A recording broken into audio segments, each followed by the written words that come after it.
everyone, my name is Manvi and I welcome you all to the second part of Mind Over Matter series on eShe TV. Today I'm going to tell you about a psychological phenomenon called psychic numbing. Almost every day we listen to or read horrible news about hate crimes and violence from India and across the globe. There is a fair possibility that some of us might feel extremely overwhelmed to this. So what do? We either block it out, we stop watching television, or we feel psychologically numb to this. Let's see why this happens.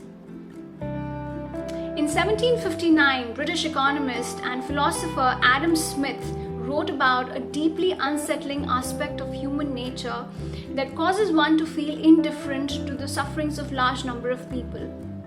More than 2 centuries later, in 1967, American psychiatrist and author Robert J. Lifton gave this phenomenon a formal name of psychic numbing.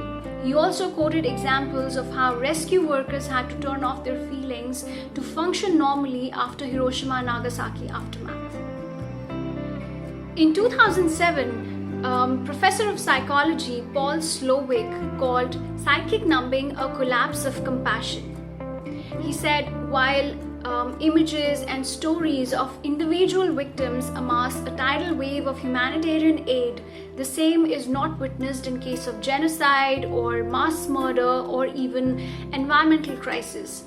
Psychic numbing could also be a response to threats like economic collapse or risks of nuclear war or even pandemics too. Pulitzer Prize-winning author Samantha Power has noted that no US president has ever made genocide prevention a priority.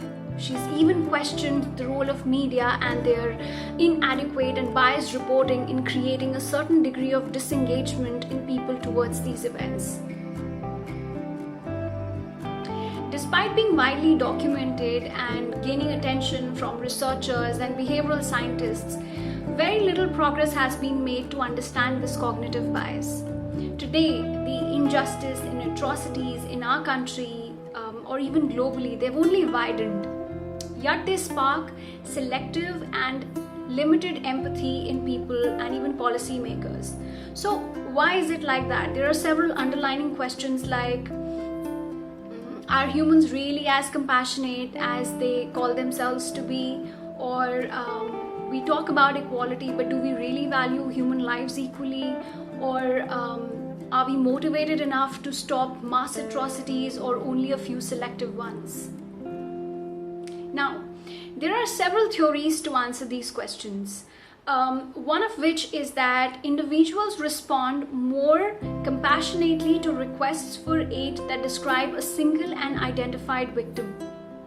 For example, if you remember when heartbreaking images of 3-year-old Aylan Kurdi, who was found face down on a Turkish beach while trying to flee Syria, surfaced on the internet, there was an outpour of love and support from across the globe.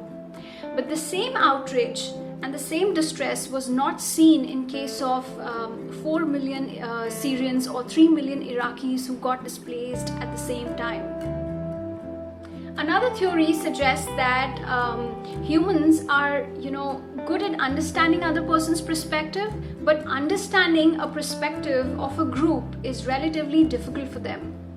There's also research that suggests that humans preemptively downregulate their emotional response in a helping situation when they know they will be asked to aid multiple individuals, such as rescue workers.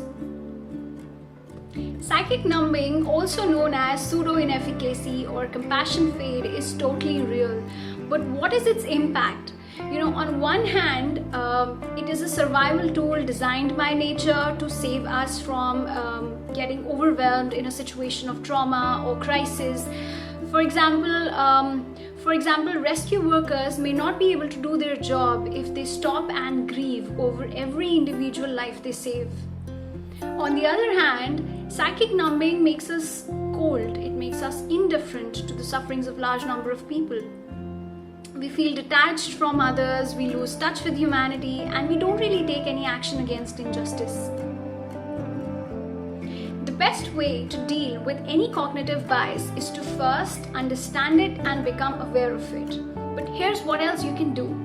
1. If you're shown a statistic of any suffering, please note that each person in that statistic has a name, a face, a life, and a story.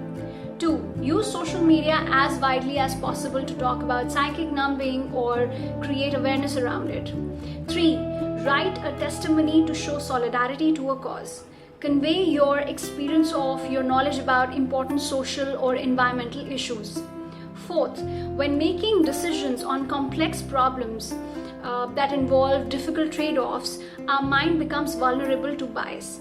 In such a situation, use structured decision-making techniques. For example, compare objectives, alternatives, and consequences side by side. All of this may not serve as a 100% cure, but these options will definitely help you take the right call against your cognitive bias. If you're interested in this topic, if you're interested in the subject, there are some excellent research papers, some really interesting books that talk about different aspects of psychic numbing, compassion fade. Do read and share your findings with us. That was all from my side. Like and follow us on eShe World and stay tuned for more.